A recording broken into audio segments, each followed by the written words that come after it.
അസ്സലാമു മുട്ട പുഴുങ്ങി കഴിഞ്ഞാൽ തൊണ്ടൊക്കെ ഒന്ന് കളയരുത്. ഇനി കത്രിക മൂർച്ച കൂട്ടാൻ നല്ലതാണ്. ഇങ്ങനെ കട്ട് ചെയ്ത് നമ്മൾ എടുക്കുക. കുറേ നേരം അങ്ങനെ എടുക്കുമ്പോൾ മീൻ മുറിക്കുന്ന കത്രികയൊക്കെ നന്നായി മൂർച്ചയുണ്ടാവും.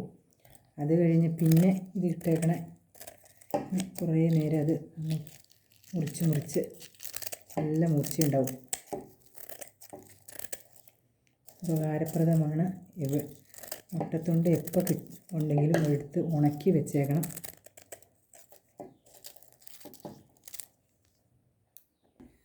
മുട്ടത്തൊണ്ട് മിക്സിക്ക് നന്നായി മൂർച്ചയുണ്ടാവും. ബ്ലേഡിന് നന്നായി പൊടിഞ്ഞ് കിട്ടും. അതുപോലെ തന്നെ ഇത് മിക്സിയുടെ ബ്ലേഡ് നന്നായി മൂർച്ച കൂട്ടും.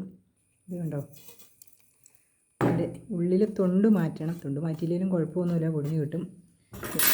കത്തി എവിടെയെങ്കിലുമൊക്കെ തേക്കണമെങ്കിൽ ഇതെവിടെയെങ്കിലും പുറത്ത് ഇങ്ങനെ തേച്ചെടുക്കാൻ നല്ലതാണ്.